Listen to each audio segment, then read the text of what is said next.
all will be okay. I move on each and every day. The past is where it stays. Way back a year ago,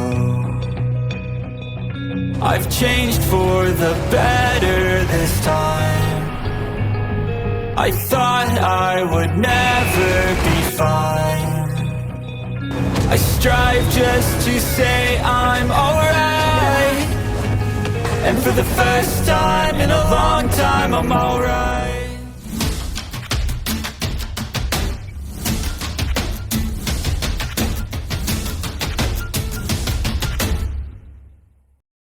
Chu Zi melepas pakaian Huo Yuhao yang sobek saat Keke mengawasinya dari jauh.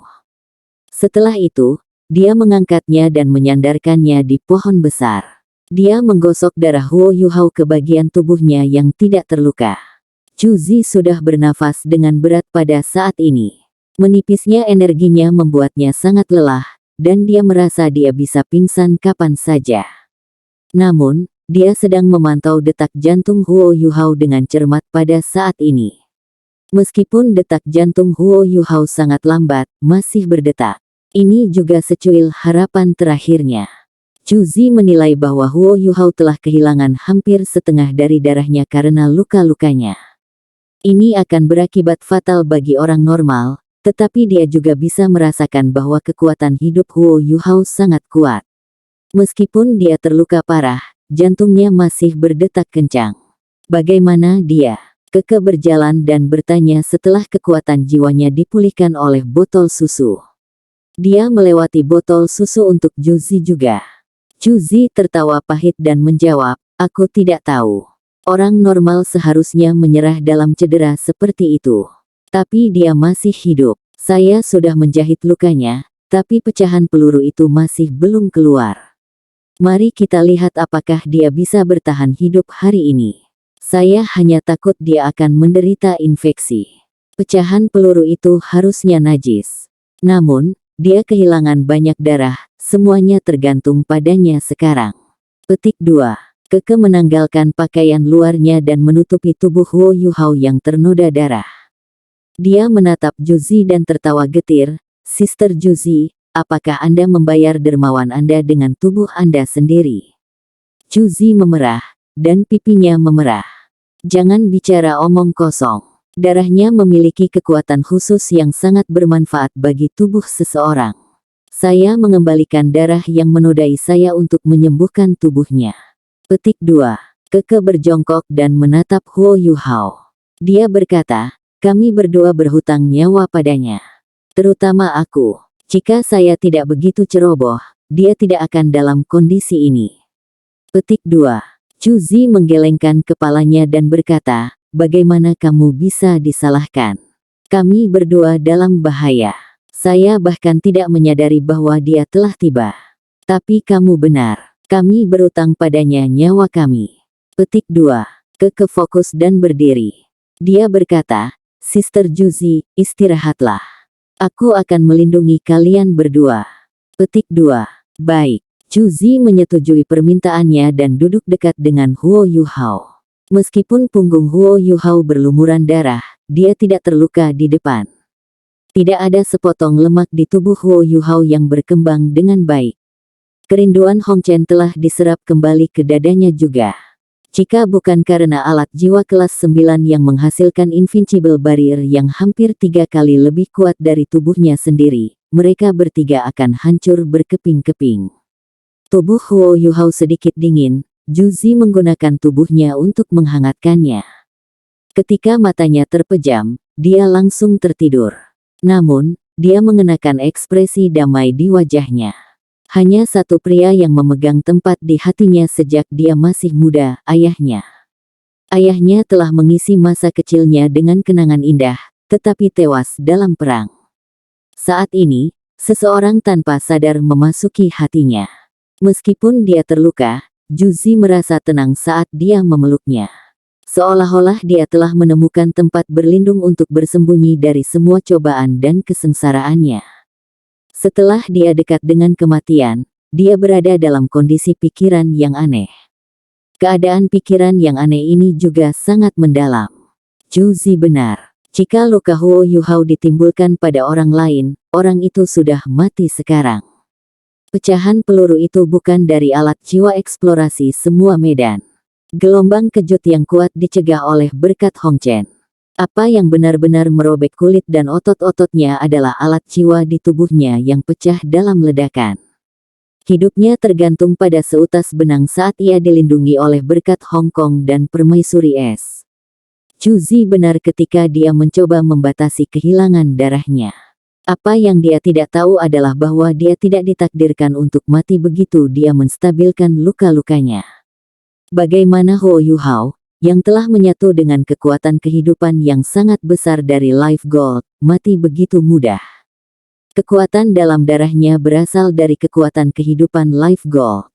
Kekuatan hidup yang sangat besar ini tidak hanya di dalam darahnya, tetapi tersebar di seluruh tubuhnya, dari tulangnya ke organ-organ dalamnya. Kekuatan hidup Huo Yuhao mulai kembali saat dia sembuh. Kekuatan hidup yang sangat besar mulai merangsang sumsum tulangnya dan meningkatkan laju di mana ia menciptakan darah baru.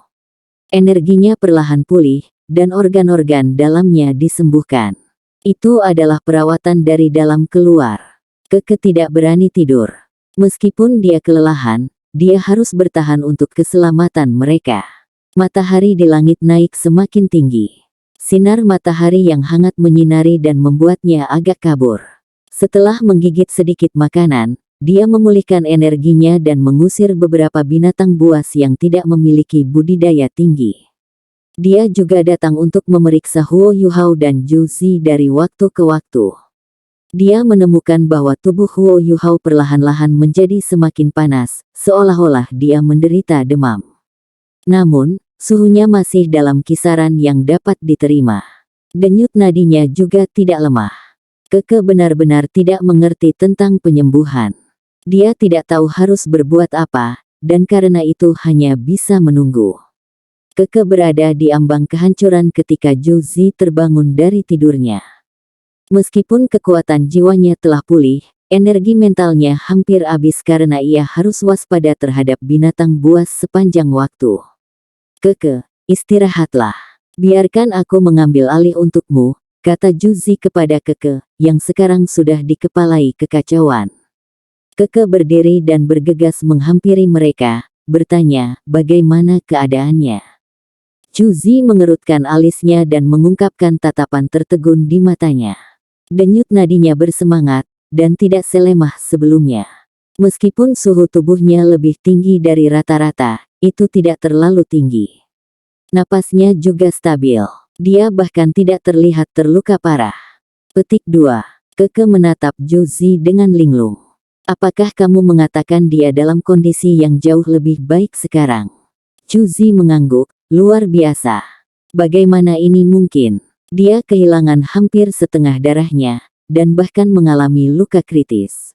Masih ada pecahan peluru di tubuhnya. Namun, nadinya berdenyut dengan normal. Baru 10-12 jam. Petik 2. Keke berkata, lihatlah punggungnya.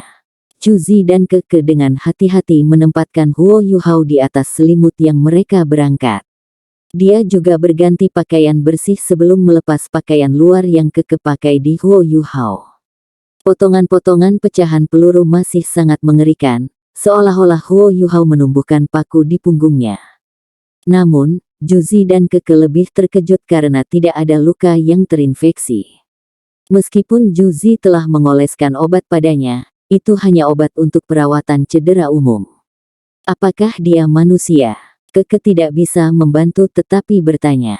Zhu Zi tertawa getir. Aku memikirkan sebuah kutipan. Shrek hanya menerima monster, dan bukan orang biasa. Sepertinya dia benar-benar monster. Bahkan binatang buas tidak bisa dibandingkan dengan kemampuan penyembuhan dirinya sendiri. Petik 2. Keke bertanya, haruskah kita menghapus pecahan peluru itu? Zhu Zi menggelengkan kepalanya dan berkata, tidak. Mari kita biarkan dia memulihkan lebih banyak. Dengan kecepatan penyembuhannya saat ini, dia harus segera bangun. Kita bisa membantunya mengeluarkan pecahan peluru itu. Petik 2. Ketika mereka berbicara sampai di sini, mereka berdua saling memandang sebelum menghela napas lega. Chuzi berkata, sepertinya kita harus menghabiskan malam di sini. Keke, tunggu sebentar. Mari kita mendirikan tenda untuk mencegah angin dan hujan. Gunung-gunung juga akan lebih dingin di malam hari. Mari bergiliran berjaga-jaga di malam hari. Petik 2. Keke ragu-ragu untuk sementara waktu. Tenda itu untuk satu orang. Jadi aku akan menemaninya di satu tenda. Petik 2. Chuzi membentak, aku bahkan tidak peduli ketika aku mencoba menyelamatkannya sekarang. Apa yang kamu takutkan? Selanjutnya, kita juga bisa mengawasinya dari jarak dekat. Jangan khawatir, saya tidak akan mengungkapkan ini kepada siapapun. Kamu juga harus merahasiakan ini untukku. Petik 2. Keke memandangnya dan menjawab setelah beberapa saat, baiklah, aku akan menganggapnya seolah dia adalah adik laki-lakiku. Chuzi tiba-tiba memikirkan sesuatu. Dia juga tidak semudah itu. Keduanya efisien. Setelah Chuzi beristirahat 10 hingga 12 jam, tubuhnya sudah pulih. Setelah dia mendirikan tenda, Keke masuk ke dalam bersama Huo Yuhao dan berbaring di sampingnya. Dia sangat kelelahan sehingga dia pingsan seketika. Chuzi adalah yang bertugas jaga sekarang. Dia merasa jauh lebih baik sekarang.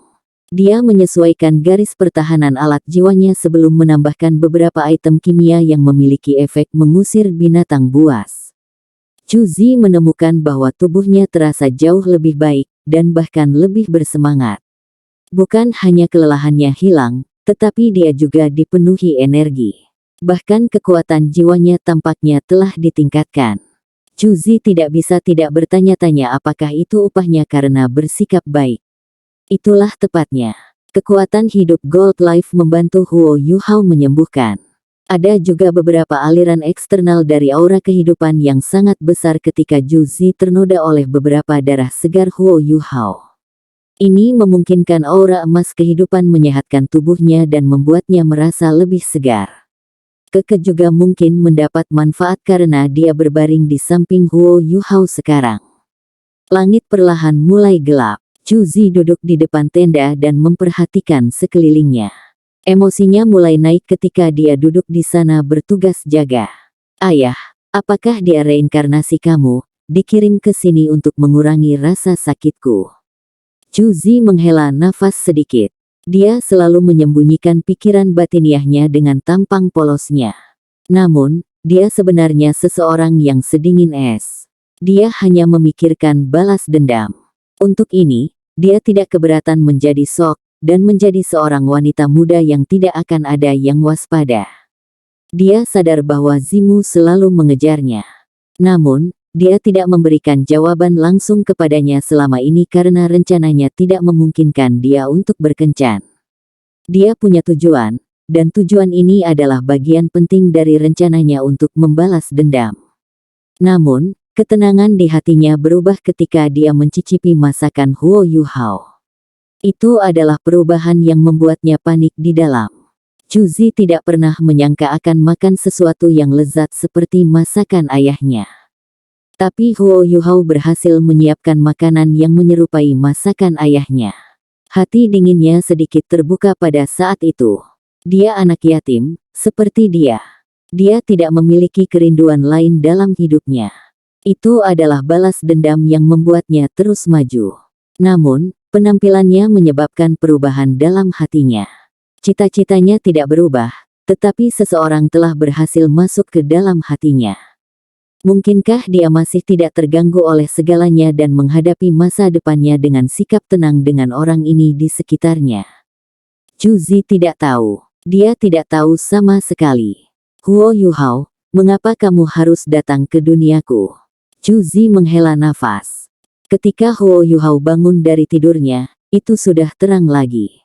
Aku hidup. Itulah pikiran pertamanya. Dia secara tidak sadar memulai sirkulasi kekuatan jiwanya. Kekuatan jiwanya telah dipulihkan, tetapi sirkulasi itu tidak terlalu mulus. Lorong dan punggungnya dipenuhi dengan rasa sakit yang menusuk. Dia mengerang sedikit, dan membuka matanya. Hal pertama yang dilihatnya adalah wajah cantik. Kulit halus dan lembut di wajah itu memberi perasaan menyegarkan meskipun tenda agak redup. Dia belum pernah melihat kecantikan yang begitu menyegarkan. Matanya terpejam ketika dia berbaring di sampingnya. Huo Yuhao segera menyadari bahwa dia tidak mengenakan apa-apa selain selimut. "Cuzi," bisik Huo Yuhao. Cuzi tersentak bangun. Dia baru saja tertidur setelah Keke mengambil alih tugas jaganya. Mata besarnya terbuka, dan bulu matanya terangkat. Huo Yuhao agak terhanyut oleh penampilannya. "Kamu sudah bangun?" tanya Cuzi, kaget. Huo Yuhao mencoba menopang dirinya, tetapi dia merasakan sakit yang luar biasa di punggungnya. Dia mengerang, dan berbaring. "Jangan bergerak, luka-lukamu sangat serius," kata Cuzi buru-buru. "Apa yang terjadi padaku?" Huo Yuhao bertanya. Cuzi menceritakan apa yang terjadi setelah ledakan, kecuali bagian di mana dia membawanya telanjang. Ledakan itu terlalu kuat. Alat jiwa Keke memang sangat kuat. Huo Yuhao tertawa getir. Cuzi berkata, "Keke menderita kerugian besar kali ini. Alat jiwanya membutuhkan waktu 2 tahun untuk membuat dan berkumpul, dengan susunan formasi mereka bergabung bersama. Mereka juga sangat berharga. Bagaimana bisa ledakannya tidak kuat? Tidak ada orang lain yang sanggup melakukan itu. Jumlah sumber daya yang terbuang terlalu banyak." Petik 2. Huo Yuhao bertanya, "Bagaimana keadaan saya sekarang?" "Pecahan peluru di punggungku harus dihapus pada akhirnya." Petik 2. Cuzi berkata, "Aku takut kamu kehilangan banyak darah dan tidak berani bertindak sembarangan.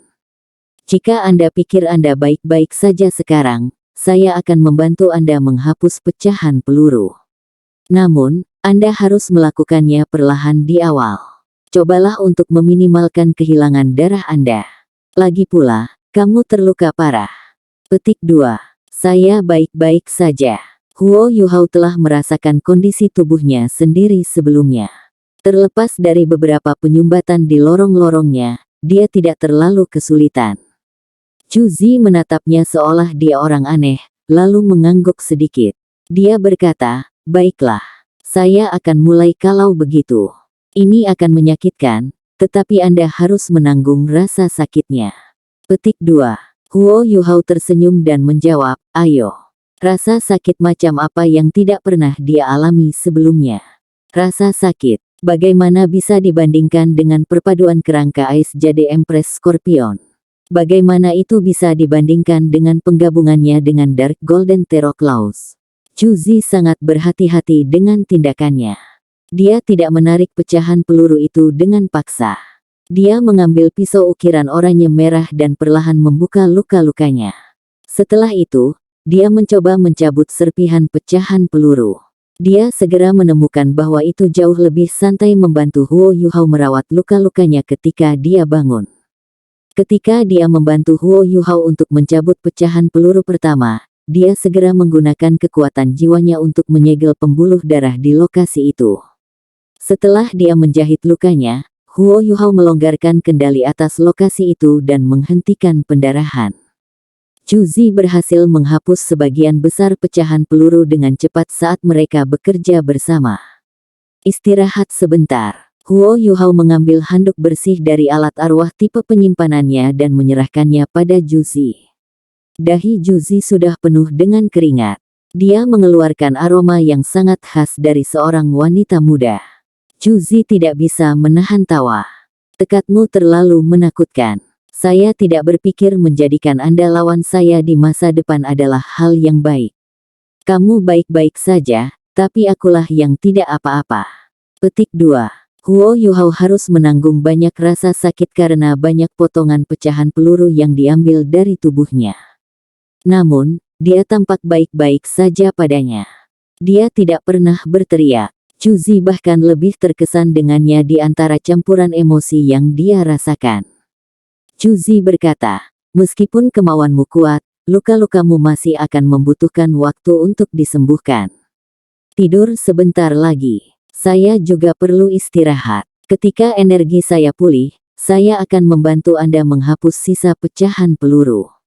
Saat dia berbicara, dia melirik sepotong pecahan peluru terbesar. Potongan pecahan peluru ini berbentuk segitiga, dan dekat dengan hati Huo Yuhao, di bawah bahu kirinya. Ototnya sangat dalam. Zhu Zi tidak yakin bagaimana menanganinya. Dia tidak bisa menggunakan pisau ukiran untuk memandu bagian pecahan peluru, dia harus mencabutnya secara langsung. Huo Yuhao mengangguk dan menutup matanya. Teknik surga misterius terus beredar. Itu memiliki efek penyembuhan yang baik, dan luka-lukanya perlahan sembuh dengan bantuannya.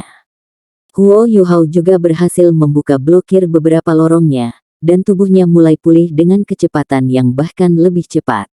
Setelah beristirahat selama 2 jam, Zhu Zi membantu Huo Yuhao melepas potongan-potongan pecahan peluru yang tersisa. Segera, sebagian besar pecahan peluru telah dihilangkan, dengan pengecualian satu keping terakhir. Zhu Zi menatap Huo Yuhao dan bahkan lebih terkesan dengannya. Dahinya juga berkeringat, tapi dia masih tersenyum. Dia belum pernah melihat seseorang yang setegas dia. Beristirahatlah sebentar sebelum bagian terakhir, kata Zhu Zi padanya. Huo Yuhao menggelengkan kepalanya dan berkata, karena ini adalah bagian terakhir, mari kita keluarkan. Saya juga ingin bersantai, kalau tidak saya akan terus memikirkannya.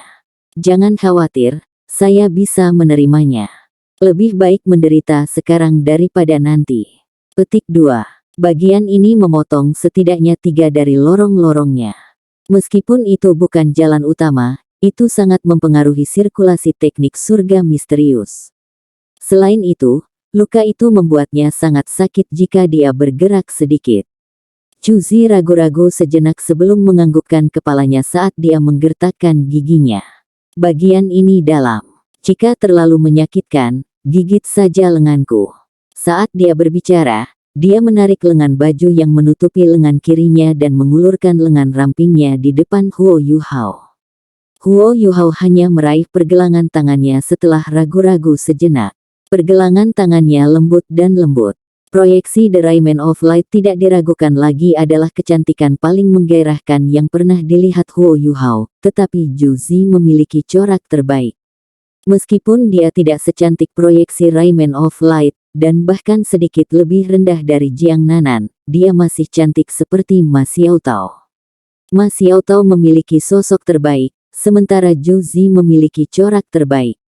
Ada rasa kelembutan saat dia merasakan kulitnya yang lembut. Perasaan yang tak terlukiskan. Aku akan memulai. Zhu Zi tidak tahu bahwa hati Huo Yuhao sedikit berkibar. Tangan kanannya memegangi bagian serpihan pecahan peluru yang terbuka, dan dia tampak gugup. Huo Yuhao sedikit mengangguk dan mengendurkan otot punggungnya. Akan lebih mudah jika dia tidak tegang. Zhu Zi menarik napas dalam-dalam dan memasukkan tangan kirinya ke dalam mulut Huo Yuhao. Kau menyelamatkan hidupku. Biarkan aku menanggung rasa sakit ini bersamamu. Dia berteriak pelan, dan mengambil sepotong pecahan peluru itu dengan paksa. Darah segar keluar saat pecahan peluru ditarik keluar. Seluruh tubuh Huo Yuhao menegang, dan dia menggigit lengan Zhu Zi di bawah rasa sakit yang hebat.